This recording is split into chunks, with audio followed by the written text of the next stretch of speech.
ce que l'on va essayer de modéliser, de donner les idées. En même temps, ça nous permettra de prendre connaissance d'une nouvelle partie de Blender qu'on appelle les Animation Nodes. Voilà, vous voyez, le mur se construit tout seul. Hein, c'est vraiment de la 3D. Voilà. Alors, pour faire ça, on a besoin d'un add-on de Blender. Alors, on va recommencer à zéro. Général, don't save, hop, voilà. Alors, on est dans la version 3.0. Alors, l'idée, c'est déjà de construire un mur. Alors pour ça, on va revenir à notre ancienne, à un tuto que j'ai déjà fait sur les nodes géométriques. Voilà, géométrie node, voilà. On va peut-être pas avoir besoin des détails ici, donc on va se mettre comme ceci, et on va construire un mur de briques avec les nodes géométriques. Alors pour ça, on va commencer déjà par faire une brique avec le petit cube de référence. C'est assez simple, on passe en mode Edit. Hop, voilà, on fait un scale sur l'axe Z, un scale sur... non, pardon, un scale sur Y. Voilà une brique, large peut-être, scale X. Voilà une brique à peu près. Et puis pour que ça soit un peu plus joli, on va lui mettre des bords. Donc on va faire, on va se mettre ici en mode Edge, on va faire CTRL B et on va tirer légèrement pour faire des petits biseaux. Voilà. Voilà notre brique, on va l'appeler proprement brique. Voilà. À part ça, il faut un mur. Alors un mur, eh bien, on va voir que on va se mettre en vue de dessus, ce qui va nous obliger bien sûr à tourner notre brique dans le bon sens, parce qu'on sera en vue de face par rapport au mur. Donc ici, on va faire RX 90 et E. Ah oui, c'est ça. Non. Oui, en vue de dessus, voilà. Et RX 90 et on va faire CTRL A pour appliquer. CTRL A. Ah oui, en Object Mode. CTRL A pour... Enfin, on n'a pas besoin d'appliquer puisqu'on l'a fait en mode edit. Bon, voilà. Maintenant qu'on a notre brique, on va essayer de faire un mur. Alors pour ça, eh bien, on va passer par l'intermédiaire d'un plan, mais d'un plan un peu spécial, un plan qui a été déjà, si j'ose dire, méché à l'intérieur, c'est-à-dire qui possède un certain nombre de vertex qui vont représenter en gros la position de mes grilles. Alors pour ça, je vais faire Shift A, je vais ajouter un objet particulier qu'on appelle une grille. Alors, grid. Voilà. Alors la grid, eh bien, on peut voir ici ses paramètres.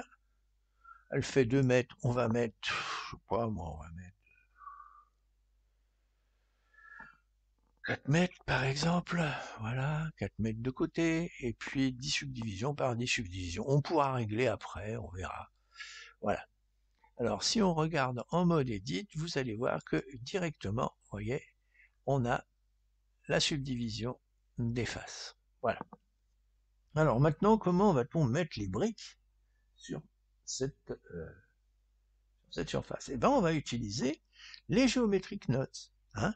Donc là, ici, dans cette configuration, ici, c'est comme si j'avais activé ici Geometric Nodes, d'accord? Je fais New, comme vous avez un petit peu, peut-être un peu l'habitude maintenant, et je vais utiliser quelque chose d'un peu nouveau. Donc je fais ça sur la grille, hein, ne confondez pas. Et je vais faire Shift A, je vais ajouter quelque chose qui est ce qu'on appelle un instanceur, c'est-à-dire object. Je ne sais, je sais plus où il est. Search, instanceur. Voilà. Point instance, voilà. Oh, il était dans point. Voilà. Je le mets là. Bon, pour l'instant, rien ne se passe. Mais il suffit que je dise à ma machine que je veux instancer sur chacun des éléments de cette géométrie ma brique, que j'ai écrit bake d'ailleurs. Bon, voilà. Alors, évidemment, ça fait des choses un peu bizarres.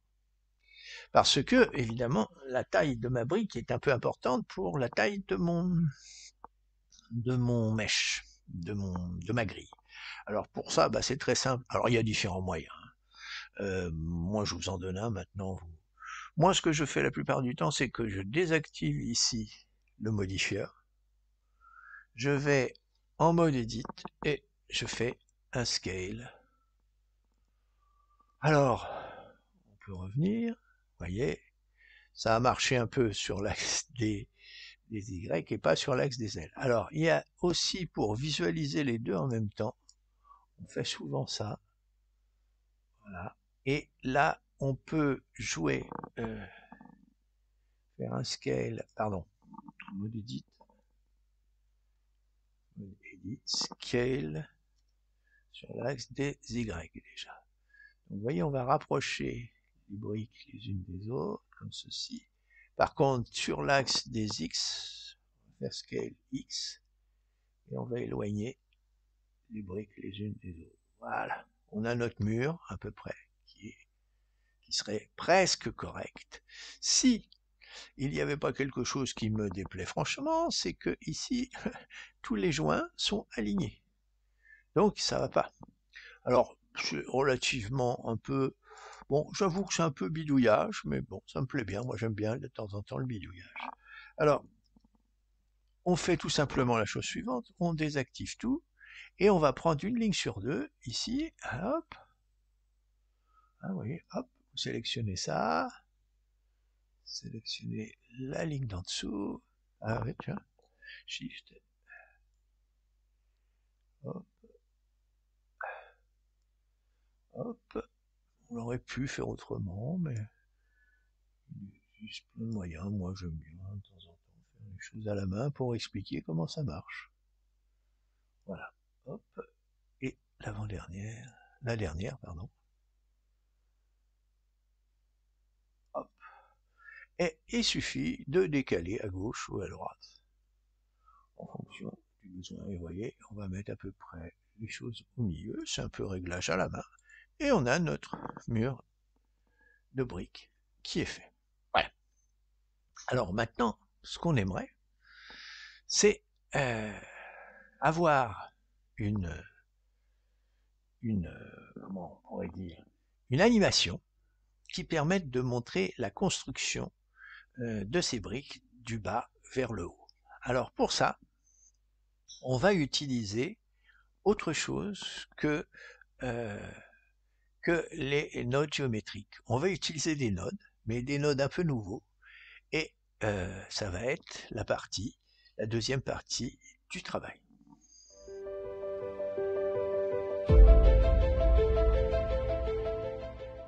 Alors, nous en sommes donc là. Nous avons fait notre mur et on voudrait maintenant, évidemment, le considérer comme des briques individuellement. Alors, première chose, on va appliquer, donc, apply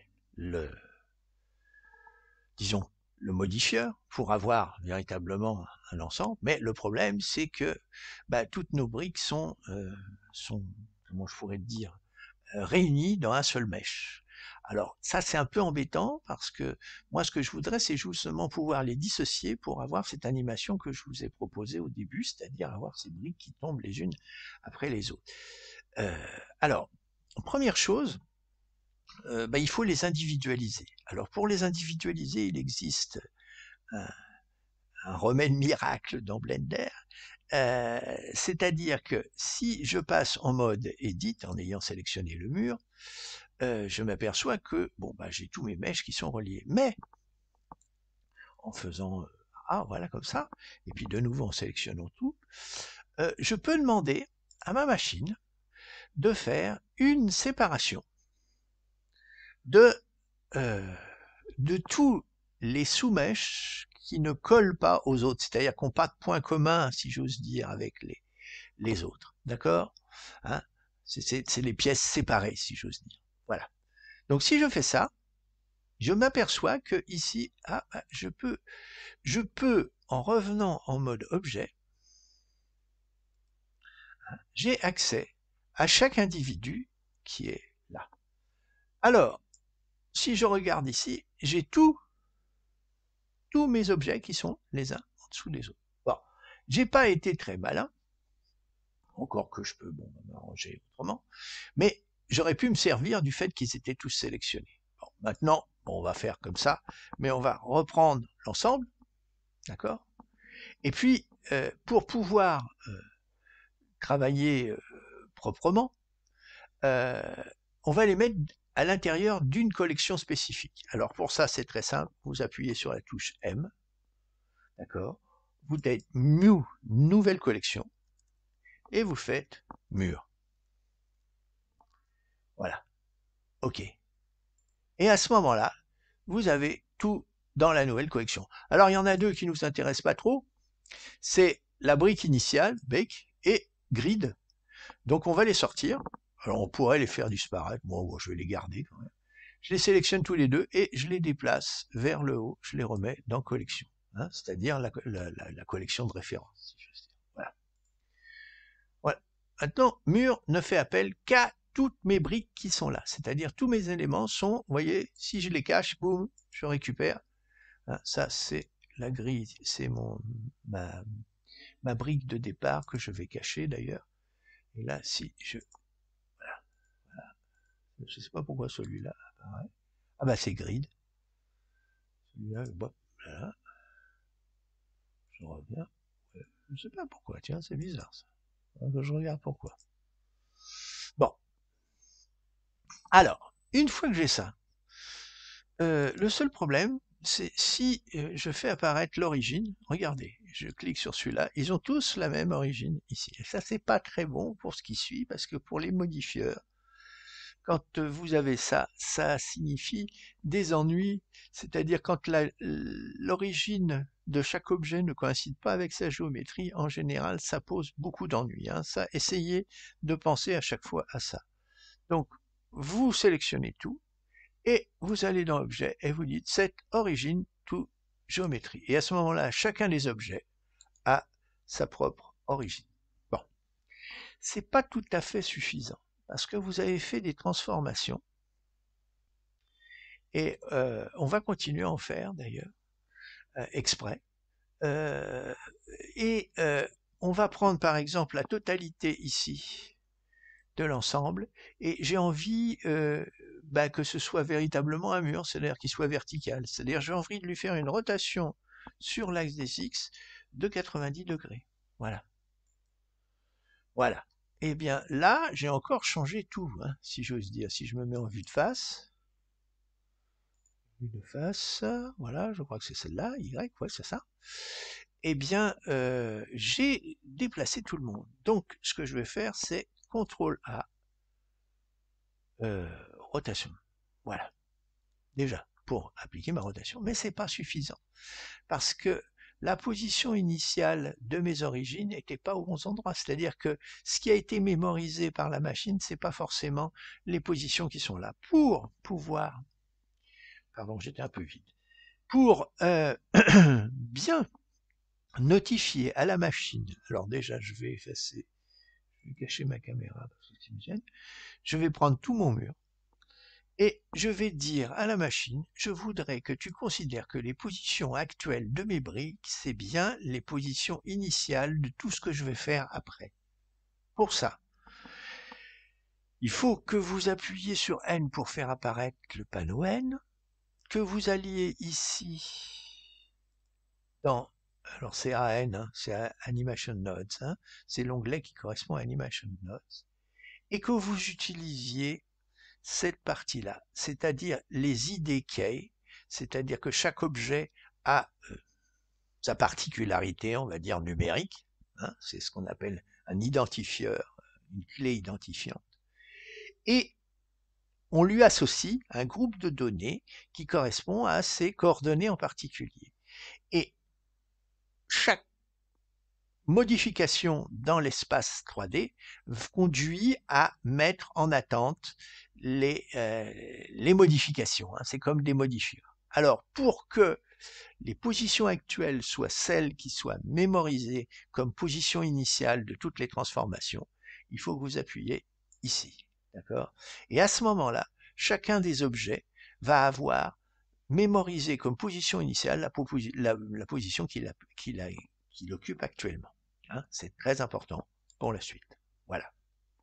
Une fois qu'on a fait ça, on peut rentrer dans le vif du sujet. Donc vous voyez, il y a, bon, c'est des petites choses, mais c'est vrai que la 3D, hein, c'est des maths, hein, c'est les origines, c'est important, les choses comme ça. Bon.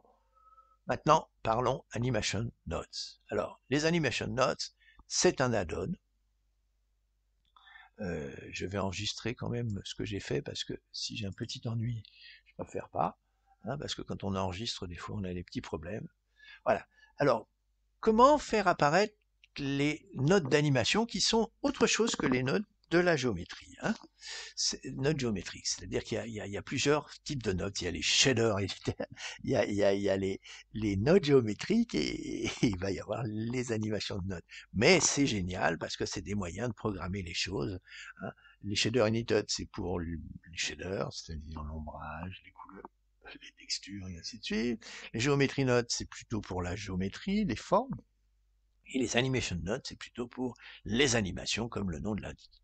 Alors comment faire intervenir cette animation node? Eh bien, il suffit d'aller sur Internet. Vous allez sur l'adresse qui est là, qui s'appelle GetItHub, hein, Jack Luke, c'est le nom de l'auteur. Et vous arrivez sur cette page-là, et ici, vous avez Animation Nodes Download, et vous avez la doc en dessous, vous cliquez dessus, et vous cliquerez sur Download, qui vous conduira, alors évidemment en ayant choisi, hein, soit Linux, soit Mac, soit Download, et puis vous en avez d'autres ici, pour Blender 4.2.93, bon, voilà. Une fois que vous avez récupéré le fichier zip dans un dossier que vous avez bien spécifié, vous allez dans Edit, vous faites Préférences, et vous allez sur Install. Vous allez chercher votre fichier zip, je le fais pas, hein, parce que moi, évidemment, donc j'irai chercher un fichier zip qui se situe quelque part dans mon machin, là, je l'aurai là, je clique dessus et j'installe. Et quand vous l'avez installé, à ce moment-là, il y a théoriquement quelque part une entrée qui s'appelle Animation Node, qui va être Animation Node, voilà. Hein, Node, Animation Node, et là, vous cochez. Hein, vous cochez pour pouvoir l'activer. Bon, il y a un petit truc pour montrer que c'est assez expérimental. Et ici, bon, soit c'est en autosave, et donc en fermant, ça se sauvera, soit vous faites Save Préférence. D'accord? Voilà. Une fois que vous avez ça, bon, comment se servir de ces notes? Bah, c'est ce qui va faire l'objet de cette partie, de la troisième partie.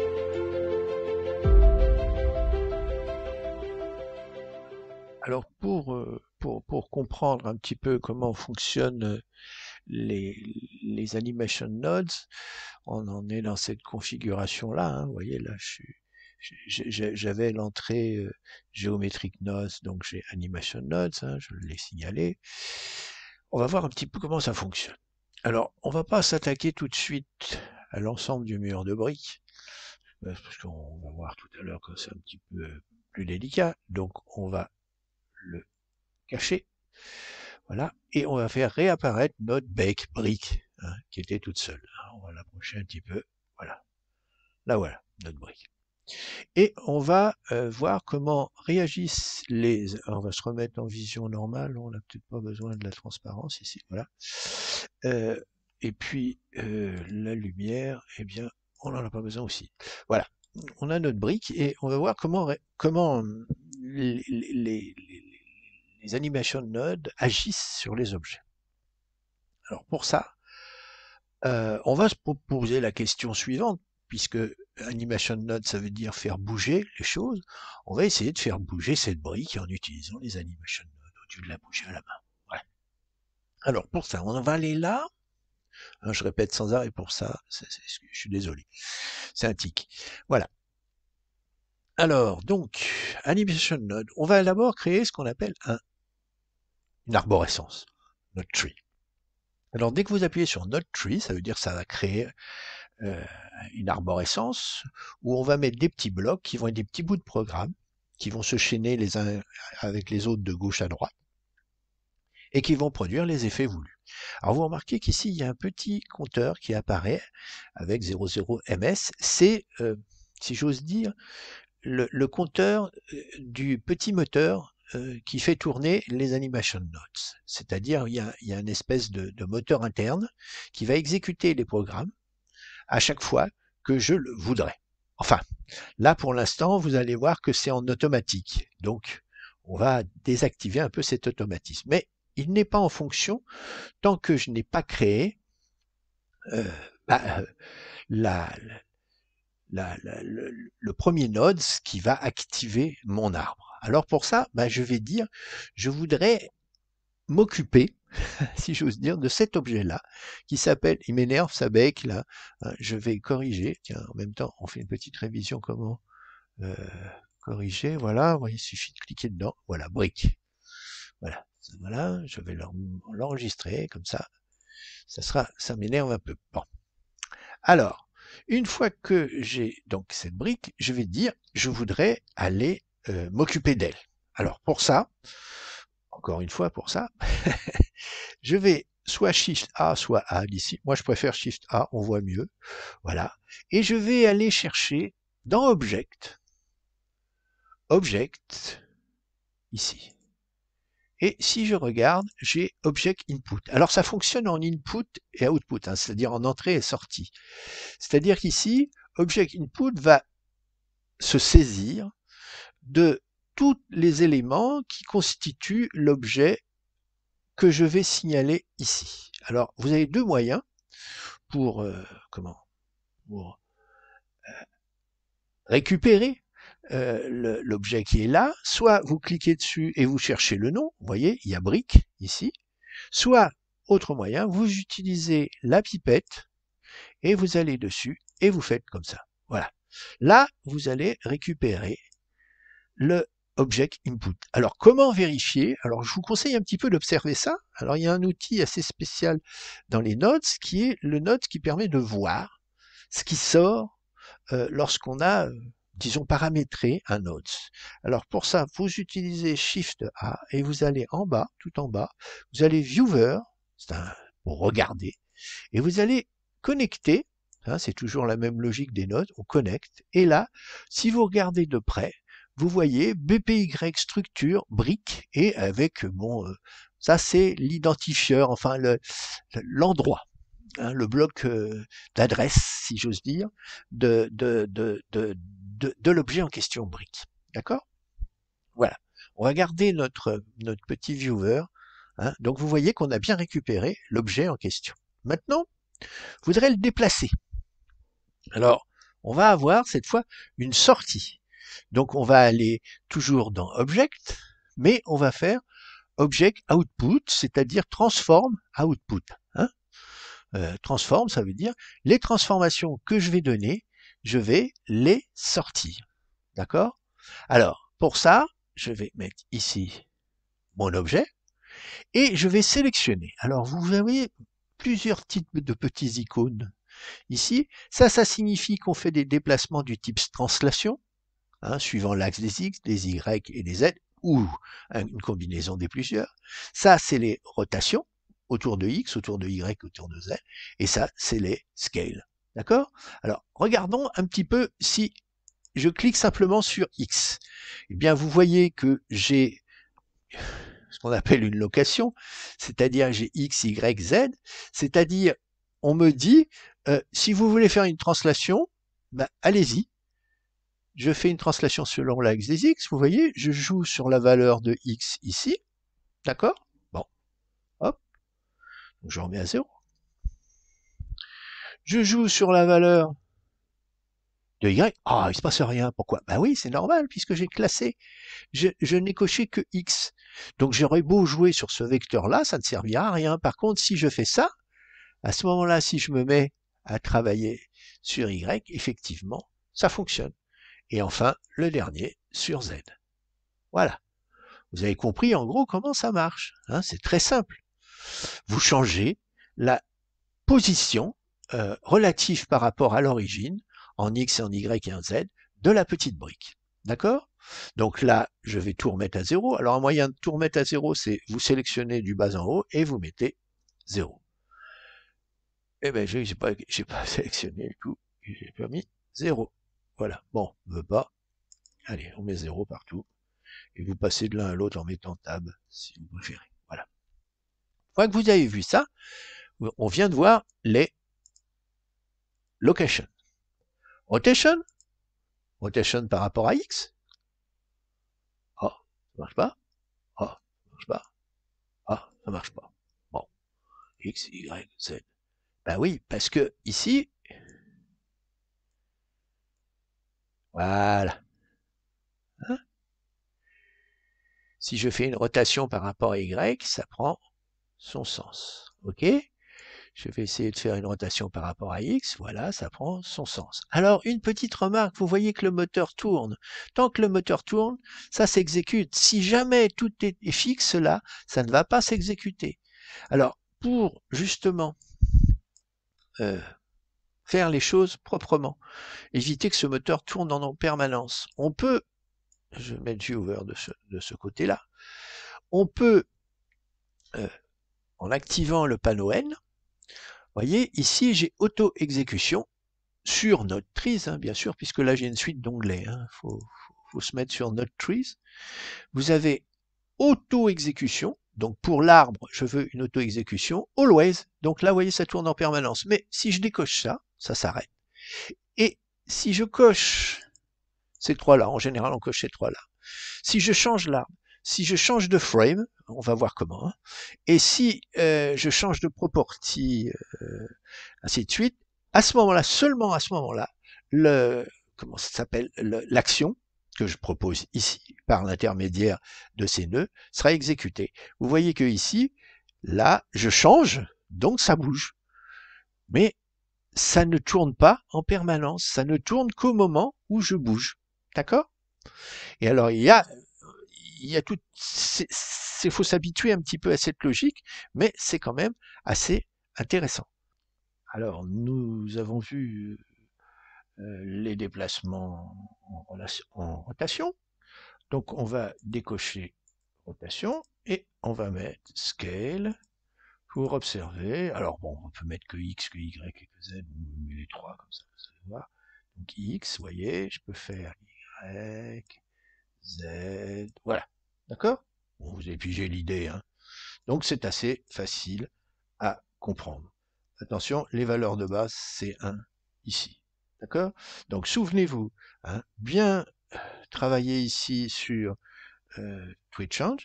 Une petite remarque, toutefois, je vous ai parlé que il y a certains événements, ça s'appelle des événements, qui activent le petit moteur qui est là. Hein. Je vous ai dit, il y a le tree changer, le frame changer, les property changer. Les properties, bon, c'est un petit peu, on en reparlera. Mais ce qui est intéressant, c'est le frame change. Alors, frame change, c'est quoi? Alors, pour ça, il faut faire intervenir, encore pour ça, hein, faire intervenir ici. Alors, je vais faire à mon habitude. Je vais ici séparer horizontal slip, d'accord? Je vais faire apparaître ce qu'on appelle la timeline qui a disparu, voilà, qui est là. Voilà, la timeline, je vais l'agrandir un peu. Voilà. Alors je vous rappelle, pour ceux qui ne savent pas, c'est le ici c'est le numéro des images d'un enregistrement euh, que, que l'on ferait éventuellement. Hein. C'est-à-dire, j'ai une image, une deuxième image, une troisième image qui correspondent à chacune des positions d'un certain mouvement que j'ai enregistré. Donc ça s'appelle des frames. Hein. Donc vous voyez, il y en a un certain nombre. Et ici, vous voyez, il y a un petit, comme un lecteur de vidéo. J'ai marche avant, marche arrière, et ainsi de suite. Enfin, vous connaissez les pauses. D'accord? Donc là, je reviens aux positions initiales. Si j'active ça, vous voyez que le petit moteur des nodes se met en route. Alors ça peut être un moyen assez simple aussi d'activer le moteur de node, c'est-à-dire vous l'arrêtez, vous arrêtez votre machin, vous faites votre travail comme vous avez envie. Par exemple, je vais mettre une translation, par exemple, je vais retirer ça, je vais faire une translation sur l'axe des X, et vous allez voir que ça donne des petites choses assez cocasses. Je reviens à ma position de départ, et j'exécute, vous voyez, ma frame. Bon, elle a été exécutée parce que j'ai changé mon arbre, hein, mais en gros, ça permet d'exécuter les actions. Voilà, c'est ce que je voulais vous montrer. Voilà, donc stop. Hein. Bon. Donc à vous un peu d'observer comment ça fonctionne. Donc j'arrête tout ça. Voilà. Donc voilà la configuration de base pour déplacer un objet. Maintenant, on va revenir à notre problématique. D'accord? Voilà.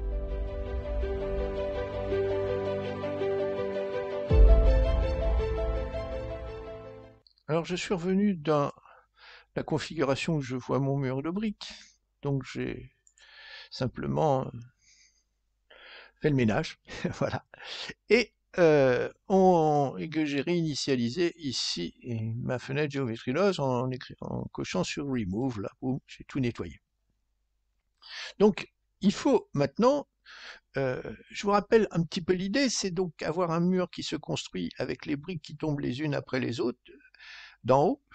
Donc l'idée la plus simple, c'est au fond, ça serait bien si je pouvais faire monter mon mur d'un coup là-haut et faire redescendre les briques les unes après les autres pour vous montrer, pour faire une sorte de simulation que le mur se construit progressivement. Alors je vais essayer de vous donner au fur et à mesure les éléments qui vont permettre de bien comprendre un petit peu ce qui se passe, sans rentrer trop dans les détails, mais quand même en donnant quelques éléments. Alors je vous rappelle un petit moteur ici, notre tree, éviter le always, plutôt travailler sur ceci. D'accord? Voilà.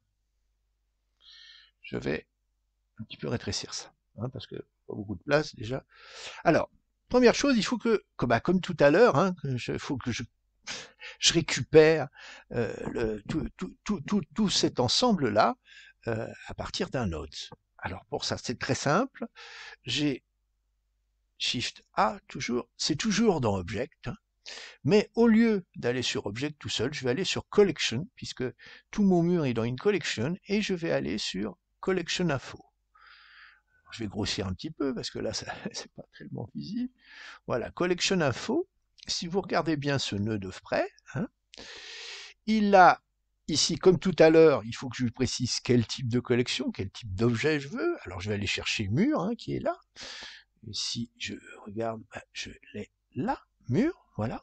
Et il va me renvoyer les objets, all objets et les enfants. Alors, je vous rappelle, petite idée ici, c'est d'aller fouiner un petit peu avec le viewer pour voir ce que je récupère.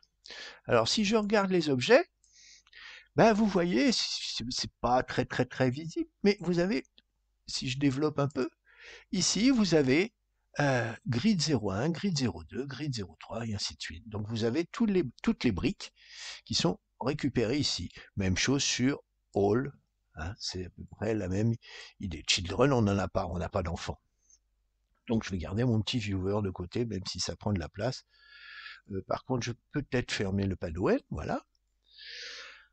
Alors maintenant que j'ai mes objets qui sont, si j'ose dire, récupérés ici, j'aimerais bien voir où ils sont, comment ils sont placés, c'est-à-dire quels sont les paramètres. Et bien pour ça, il y a un autre nœud qu'on appelle un objet IDK. Alors, on va aller voir où il est. Object, toujours. Et il est en bas, IDK. Alors, que fait cet objet? Eh bien là, vous allez retrouver quelque chose dont je vous ai parlé tout à l'heure, c'est-à-dire quand j'ai bien préparé mon mur, dans la préparation du mur, je vous rappelle que j'ai été ici dans le panneau N, animation de nodes, et puis j'ai fait une petite manip pour mettre les initial transform bien au point. Hein. Eh bien, on va s'en servir là parce que vous voyez que choose IDK, eh bien, je vais mettre initial transform sur quoi? Eh bien, sur mon mur. D'accord? C'est-à-dire, je vais prendre mes objets ici, je vais les récupérer ici, et je vais les mettre là. D'accord?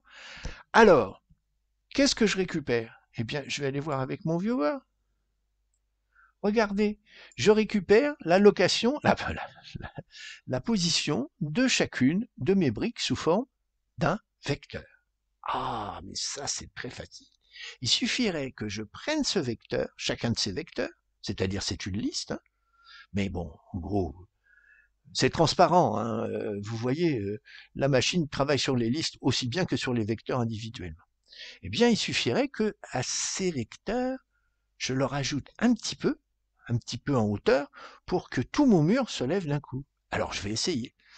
Alors, je vais couper ce lien. Alors, pour couper ce lien, vous pouvez appuyer sur CTRL et puis sur le clic droit. Et vous voyez qu'il y a un petit couteau et ça coupe le lien. Hein. C'est utile à connaître, ça, de décrocher à la main. Alors, pour pouvoir faire ce déplacement vers le haut, vous allez retrouver un nœud que vous connaissez, hein, c'est qui est le nœud, en quelque sorte, on pourrait dire, d'affichage de l'action que je suis en train de faire. Donc, ce nœud d'affichage, c'est Shift A, c'est Objet Transform Output, hein, on l'a vu tout à l'heure, hein, Objet Transform Output, voilà, je le mets là. Et je vais le mettre sur location, puisque je veux que les locations. Je pourrais le mettre que location d'ailleurs en Z, hein, mais bon, je vais le laisser comme ça. Alors, bon, il me manque le déplacement. Comment je vais déplacer toutes mes briques d'un coup?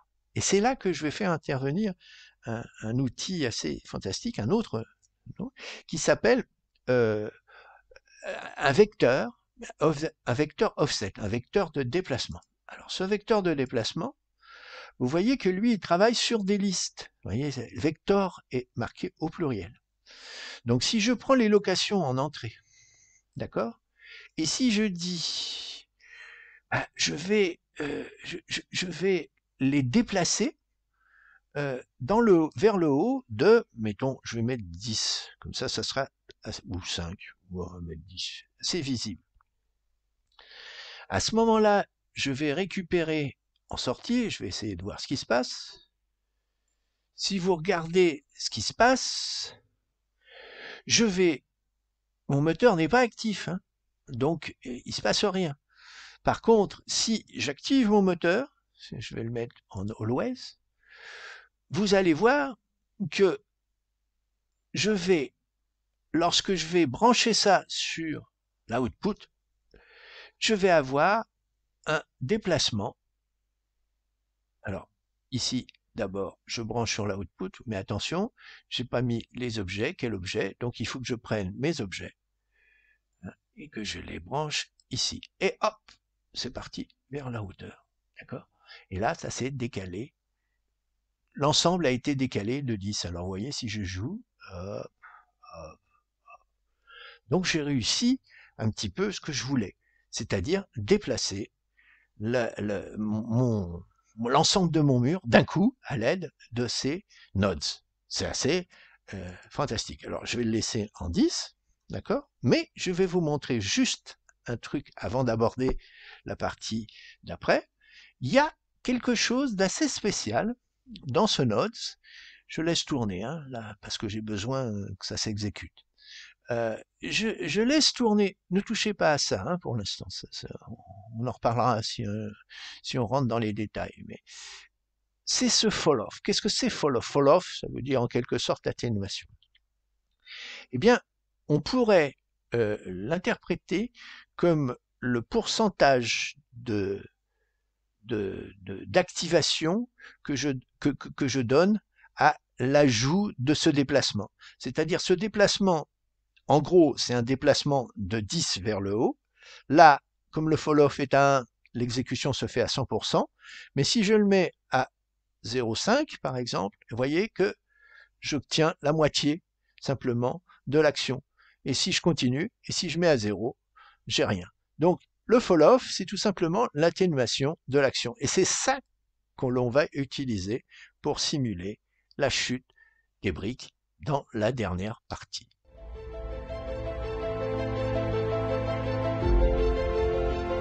Alors, comme je vous l'ai dit dans la partie précédente, tout va se jouer à partir de ce fameux fall-off ou atténuation en français.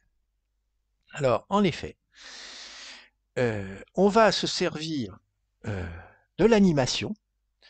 Alors, je vous rappelle, ici, dans les 3 paramètres que l'on a donnés, comme étant l'activation du petit moteur qui est là, il y a le tweet change, bon, quand je modifie les valeurs qu'il y a là-dedans, et surtout le frame change, c'est-à-dire quand je change les frames de l'animation. Alors pour changer les frames de l'animation, il faut voir ce qu'on appelle la timeline, c'est-à-dire le défilement, si j'ose dire, du curseur d'animation sur l'ensemble des frames, c'est-à-dire des images. Donc je vais ici séparer mon espace en 2. Je vais en bas, je vais faire apparaître, il n'y a pas beaucoup besoin de place, c'est tout simplement, si j'y arrive, là, j'y arrive pas, voilà, raté, la timeline qui est là, voilà. Alors vous voyez la timeline, c'est une petite chose comme ça que vous devez connaître un petit peu quand même, si vous connaissez Blender. Ici, vous avez le curseur de déplacement qui vous indique le numéro de la frame qu'on est en train de traiter, et ici, vous avez le défilement, comme dans un lecteur de vidéo. Hein. Les touches sont les mêmes. Alors, donc on n'a pas beaucoup de place. Je vais essayer de redescendre un peu, de m'éloigner un peu pour que vous voyez un peu le mur aussi. Alors, donc il faut agir sur ce fall-off en fonction de la timeline. Alors pour ça, bien sûr, encore pour ça, je vais faire intervenir les frames. Eh bien, il y a tout simplement dans Shift A, Animation, vous travaillez sur Time Info. Time Info va vous délivrer ce qu'on appelle les frames lorsque l'animation est lancée. On peut voir, hein, si je relis ici les frames, vous voyez, je suis à la frame 9 là, et si j'active, vous voyez, les frames défilent. Donc j'ai un espèce de stop, j'ai un moteur, encore un autre moteur, qui est déclenché sur l'écoulement du temps. Alors, donc, contrôle, je vais y arriver. Attendez, contrôle, voilà, clic droit, voilà. Bon. Alors, ma timeline, je le garde, la time info, je le garde là. Puis, il faut que je fasse intervenir ça, le fall-off, mais je voudrais un fall-off pour chacune des briques. C'est-à-dire, je voudrais que, je vous rappelle, le fall-off, c'est ce qui va faire tomber. Mais je voudrais pour chacune des briques un fall-off différent. Et pour ça, il y a un outil magnifique qui est Shift A, qui est toujours dans le fall-off, dans le menu fall-off, et qui s'appelle Delay. Delay, il est où? Delay, je crois qu'il est en haut. Voilà, ouais, voilà. Delay. Alors, qu'est-ce que fait Delay? Delay, il reçoit le temps, d'accord? Et il va donner le délai entre chaque activation de chacun des éléments au niveau de l'action que je propose, c'est-à-dire la descente ou la montée à 10, d'accord? Et il va aussi donner le temps que chaque brique va mettre pour descendre. Alors, ces deux paramètres, pour l'instant, je les mets ici à 5 et à 10. Hein, la duration, c'est l'espace entre les mèches. On grandira au maximum pour que vous compreniez ce qui se passe. Et la sortie va me donner donc un fall-off qui va être propre à chaque individu et que je vais brancher ici. D'accord? Alors, regardons un petit peu ce qui se passe. Je vais essayer de grossir ici pour que vous voyez. Je vais lancer mon animation. Regardez, les briques, bien sûr. Ah, ça se fait un petit peu à l'envers, mais ça marche bien. Voyez ce que je veux dire? Elles remontent bien et c'est bien en 3D. Voyez? Alors c'est assez fantastique. Ça fait chacune des choses. Alors, en gros, si vous voulez, ce qui se passe, si on regarde, on va augmenter ici les valeurs. Je vais mettre 20 et 40 pour que vous voyez. Là, je remettrai des valeurs un peu plus, j'ose dire, simples. Si j'avance ici, vous voyez, j'ai une brique qui s'est levée. Oui, c'est normal, j'ai dépassé 20. Et regardez la seconde. Il faut que j'arrive en 40 pour qu'elle commence à bouger et venir se mettre. D'accord? Donc, delay, c'est le temps de décalage entre deux briques, hein, l'activation du mouvement de deux briques, et 40, c'est le contraire, pardon. Duration, c'est le temps de l'activation de chacune des briques, et 20, c'est la durée de la petite action. Alors, évidemment, moi j'avais mis, hein, c'est à vous de régler, 5 et 10. Mais ça, il faut que vous regardiez en détail pour voir ce qui se passe. Hein. Donc je refais jouer, hein, pour que vous voyez. Alors évidemment, ça monte, c'est pas très bon, mais on va voir. Il y a évidemment la magie de Blender qui va intervenir et qui va nous faire les choses proprement. En effet, au lieu de monter, eh bien, je vais inverser, je vais faire Shift A. Encore dans Fall Off, il y a un truc qui s'appelle inverse, si je le retrouve. J'aimerais bien le retrouver. Voilà, invert. Si je le mets là, vous voyez, tout est en haut. Et si je rapproche un peu et que je montre pas le mur en haut, eh ben vous allez voir qu'il se construit en bas, comme je le désire. Voilà. Vous voyez, ça fait une belle construction. À vous de régler les paramètres. Et ça marche très bien. Alors bien sûr, il faut faire attention à la longueur du film. Là, je l'ai mis à 1000, hein, ce qui permet évidemment de m'en sortir. Mais si vous faites un film trop court, le mur n'aura pas le temps de se construire en fonction des éléments qu'il y a là. Hein. Parce que théoriquement, il faudrait multiplier le nombre de briques par le nombre de frames pour exactement savoir combien il faut mettre de temps. D'accord? C'est-à-dire, ouais, bon, je vais vous montrer sur un exemple. Si je mets 250 ici, voilà, je remets au début. Regardez ce qui va se passer. Voilà, je commence à construire mon mur. Mais arrivé en 250, j'ai pas fini de construire mon mur et le programme s'arrête et ça recommence. Hein. Donc, mettez-le à 1000 et puis après, vous réglez en fonction de ce que vous désirez avoir. D'accord? Voilà. Voilà en gros les idées de base. Donc, vous voyez, bien observer ce système-là. En variant les paramètres et en les mettant de plus en plus gros. Hein. Très souvent, dans ma pratique, moi, ce que je fais, c'est que je fais des expériences sur 3-4 éléments, et puis j'essaye de voir comment ça fonctionne ça. D'accord? Voilà.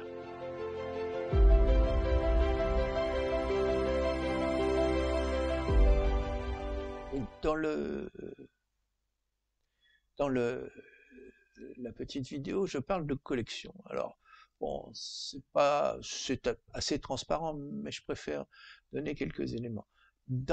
À partir de la version 2.8 apparaît la notion de collection. Alors la notion de collection, vous la voyez apparaître ici, dans la outliner. Vous voyez que ici il y a l'arborescence de la structure de ce qui se passe dans le monde de la 3D ici. Alors vous voyez qu'il y a, alors ça, Scene Collection, c'est vraiment la collection de la scène, c'est-à-dire c'est l'ensemble de tous les éléments de la scène. Hein. C'est-à-dire, bon, tout ce qui va concerner ce que je vais écrire. Alors évidemment, on pourrait avoir plusieurs scènes, mais pour l'instant, on n'en est pas là. En dessous, vous avez un sous-ensemble qui s'appelle collection ici, qui contient uniquement, par exemple, les éléments qu'il y a sur mon écran. Hein. Voilà, la lumière est là. D'accord? Donc j'ai ces trois éléments-là. D'accord? C'est la notion de collection, de sous-ensemble. Hein, donc j'ai un grand ensemble qui contient tout ce que j'ai dans la scène, et puis j'ai un petit sous-ensemble. Alors l'avantage de ça, c'est que évidemment, je peux faire ça, et je cache immédiatement. Hein. C'est un petit peu l'équivalent de 79 des layers. Alors, comment créer sa propre collection? Bah, c'est assez simple. Hein. Par exemple, ici, je vais cacher mes éléments, et puis je vais créer ma collection à moi. Donc je vais prendre des éléments au hasard. Un plane, Shift A, je sais pas, un mesh cube, un truc un peu, une sphère, par exemple, voilà. Caler un peu. Et puis je vais prendre Suzanne, je vais aller chercher Suzanne, notre Suzanne préférée, notre singe préféré. Voilà. Et puis, un cône, mèche, cône, voilà. Voilà. Alors vous voyez, ce sont des éléments indépendants, ils apparaissent ici, je peux les cacher un par un. D'accord? Bon. Maintenant, je voudrais mettre ça à l'intérieur d'un ensemble et appeler ça mes objets. Alors c'est relativement simple. Hein. Vous prenez B, l'ensemble, c'est un des moyens, hein, mais on peut les saisir aussi, on peut les sélectionner ici. Hein, en appelant, vous voyez, on clique sur un nom, Shift, le deuxième, le troisième et le quatrième. Hein, c'est exactement la même chose. Et que votre pointeur de souris soit là ou là, vous appuyez sur M. Et là, vous allez faire, vous voyez, Move to Collection, déplacer dans une collection. Ben, soit vous la mettez dans la scène collection, mais elle y est déjà, elle est dans la collection aussi. Donc, elle n'est pas dans collection, non. Mais on pourrait la mettre dans collection. On va faire New Collection, et puis on va prendre mes objets. Objets. Voilà. OK. Là, voilà. Alors vous voyez, ils sont tous dedans. Avantage, boum, je peux décider de tout cacher. Voilà. Ou, vous voyez, là encore pire, là je fais, non seulement je cache, parce que là je cache simplement dans l'espace 3D, mais je ne cache pas au rendu. D'accord? C'est-à-dire, si je fais un rendu, ici, hein, render image, ah oui, mais ma caméra n'est pas active, donc ça va être un petit peu compliqué. Enfin, croyez-moi sur parole, si vous faites un rendu, ça va apparaître au rendu, même si c'est caché en vision classique. Donc, quand vous voulez vraiment que il faut que tous les icônes soient là, soient, disons, estompés. D'accord? Voilà. On va remettre en mode normal. Voilà. Et là, on a nos objets qui apparaissent. Vous voyez, c'est assez pratique, hein, parce que ça permet de travailler un peu sur un groupe d'objets. Pouf, on les met de côté. Hein, je l'utilise d'ailleurs dans la vidéo.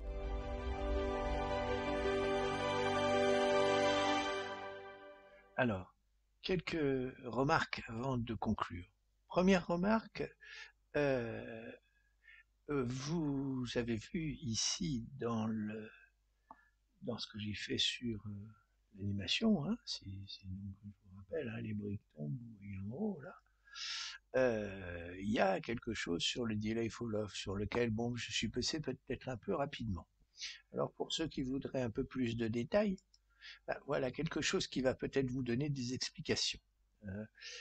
Dans le delay du fall-off, il y a deux paramètres, hein, delay et duration. Delay, par exemple, s'il est à 30, et si duration est à 10, vous voyez que ce qui est écrit, toutes les 30 frames, un objet de l'ensemble exécutera et débutera l'action dans laquelle le fall-off a été mis en place. D'accord? Et le temps d'exécution de cette petite action, ce sera 10 frames. Donc vous voyez, on peut visualiser un petit peu la valeur du fall-off qui est fournie à l'action pour chaque individu, pour chaque objet. Ici, c'est des briques. Vous voyez que ça se déclenche à 30, ça monte, voilà, et ça s'exécute jusqu'à 40. Hein, ça s'exécute progressivement. Hein, ici, bon, j'ai pris une approche quadratique. Bon, ça peut être linéaire. Ça peut être... Ici, vous avez 60, 70. Donc, après un intervalle donc de 30, hein, comme je l'ai dit, delay de 30, j'ai donc le deuxième objet qui lui démarre et qui va faire pendant 10 frames son action. Et ainsi de suite. D'accord? Donc vous avez ça. Je vous rappelle le delay est là, la duration là. Le linéaire, il peut être quadratique, ce que vous avez vu sur le petit dessin, le petit graphe que je vous ai donné, c'est quadratique, c'est-à-dire que ça change légèrement la vitesse. Hein. Il y a un moment où c'est très rapide et puis après ça ralentit quand ça arrive ou au départ. Là, vous avez ça. Ça, c'était le premier point que je voulais vous montrer.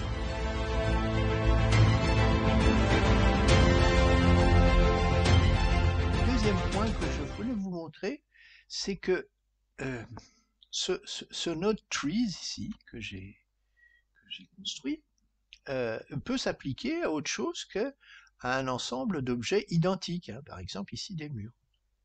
Alors pour ça, quand même, pour que vous voyez comment ça fonctionne, je vais faire une petite manip ici qui consiste à appuyer sur ce dans ce bar des menus, dans notre tree, je vais appuyer sur cette icône là. Alors ça veut dire que je mémorise dans mon fichier le node indépendamment de l'objet sur lequel il s'applique.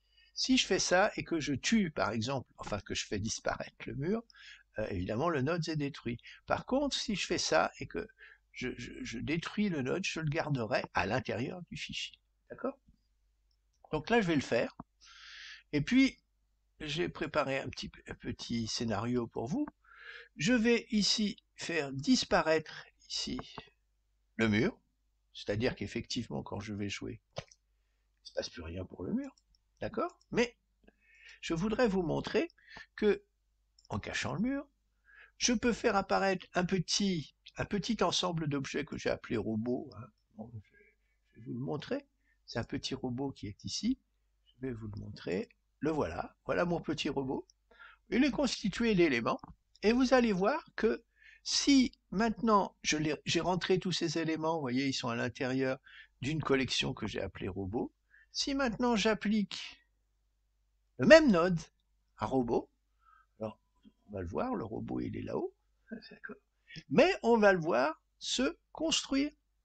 Vous allez voir mon petit robot quand je vais animer, va se construire progressivement. Vous voyez donc que ça marche très bien. On peut très bien, disons, montrer qu'un objet qui a été créé à partir d'éléments se reconstruit très bien. Hein, par exemple, un moteur, hein, vous imaginez que vous avez fait des pièces d'un moteur, les unes à côté des autres, eh bien, ça se reconstruit très bien, au même titre que le mur, mais cette fois sur des objets complètement disparates. Bien sûr, il faut les avoir mis dans la même collection. Voilà, c'était les éléments que je voulais donner en plus.